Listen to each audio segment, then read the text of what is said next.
I'm Peter Howard, and I'm the director of Dear Harvey by Patricia Loughrey. Harvey Milk.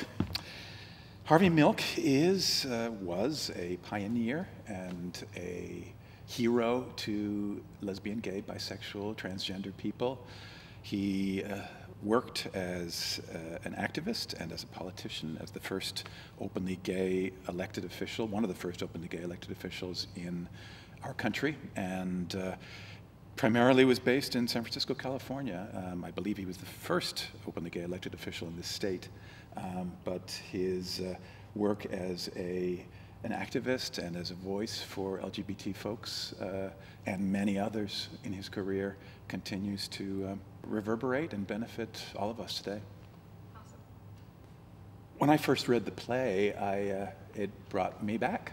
I was 16 years old when Harvey was assassinated in 1978, and I was living on the East Coast in New England and had never been to California, and was seeing images on television about the candlelight vigils and the protests that met various aspects of the fallout of Harvey's death. And as a 16-year-old who was sort of figuring out his own sexual identity and figuring out what it might mean for me to be a gay person in this world, it was very powerful to see and be reminded of Harvey's contributions. I had certainly been aware of Anita Bryant's contributions to the conversation and the messages that young gay people were receiving at that time and continue to around shame and needing to feel less than and needing to hide who we were. So I feel like, for me personally, Harvey's story is one of living openly in your truth and being present with the full truth of who you are as often as possible, and the great joy and social benefit that can come with that. Mm-hmm. So when people come to see Dear Harvey, they're going to be hearing a lot of stories, and some of those stories are told in Harvey's own words. So a certain portion of the play is drawn from Harvey's writings and speeches and the public addresses and interviews that he gave during his lifetime. But much of the play is drawn from interviews that our fabulous playwright Patricia Loughrey conducted about 10 years or so ago with folks who actually knew Harvey. So he knew a lot of people, and a lot of those people are still around and still have vivid, passionate memories of how even their brief experiences with Harvey impacted their lives and their careers and their families to this point in time. So the play itself is drawn from Harvey, as well as the words and the experiences of people who knew him and loved him.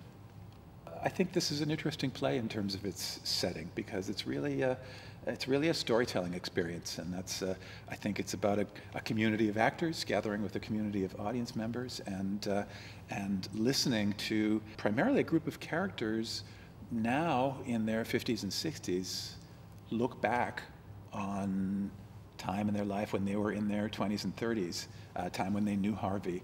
So I think that the setting is now, but because those are the voices, those are the memories, but the experiences and the activities of the stories that are described are very much 1970s, very much Harvey era, San Francisco in particular, his neighborhood of the Castro, where it was his place of business and his home, and kind of the epicenter, as the play calls it, of LGBT community life at that point in our country. I think it's been about trying to find ways to link the message, Harvey's messages and the messages of this play, with a university audience, knowing who's going to be sitting out here in the theater in a couple of weeks to experience this play, knowing that many of those young people are going to be hearing about Harvey for the first time. How can we consciously and intentionally really help an audience who is new to Harvey's contributions really understand in the gut what he did and how all of us continue to benefit from his life and his death, whether we identify as LGBT or not. I think that it is theatrically unique and distinctive in its style, and in the fact that it's very intimate. It's just an experience of people standing on stage, trying to connect with the people in the audience and telling stories directly to their faces, to your eyes, to your hearts. So I think that rather than it being a play about people in a living room or a kitchen or a courtroom talking to each other, this is a play about people talking from the stage to the audience and telling stories across that intimate divide. I guess what I want people to take away, especially our young audiences that we know will be filling this theater, there's a lot of things I hope they take away. I hope they take away certainly a piece of Harvey's spirit and his heart, and frankly, a chunk of really important American history, just in terms of pure, straight-up academic value. I think this is a really important moment that this play is about.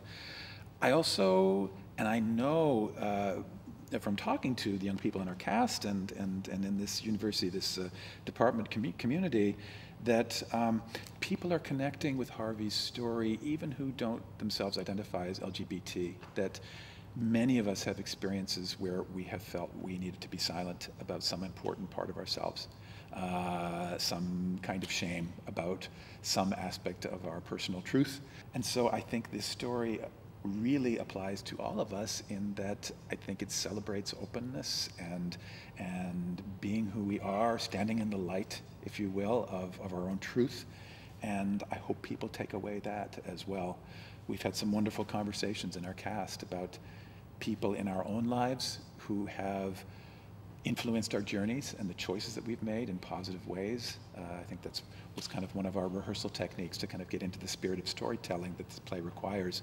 So I'm hoping our young audiences and all of our audiences think about all those things, as well as the joy, the fun, the parties, the laughter of community.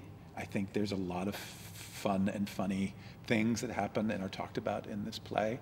It's not all gloomy. It's not all about assassination, trust me. It's really about life and affirming, to use a word that Patricia uses a few times in the play, affirming ourselves and affirming the need for community and the need for taking action in the face of oppression and discrimination, but also just having a really good party when the time calls for it. I think one of the reasons we need to keep talking about Harvey is that his work is not finished.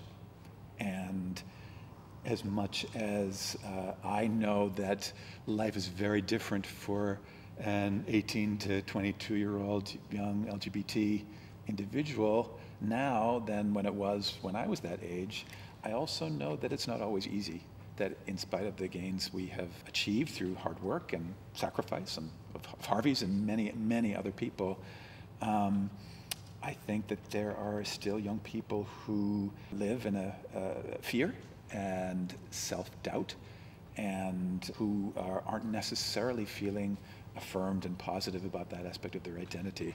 So when I think about this play, I get so excited about the possibility, even the possibility, that one young person might come and see the story we're telling on this stage and leave this theater feeling like, wow, there is a whole ocean, there are generations of people who have stepped up, stepped forward, worked for change, sacrificed for change, and we all benefit from that. And it's okay to be who we are. And I think that's Harvey's message, and I think that's probably the most important message of the play. Please come see us. Come join us at a performance of Dear Harvey here at the University Theater, California State University, Long Beach, beginning October 12th and going through October 20th.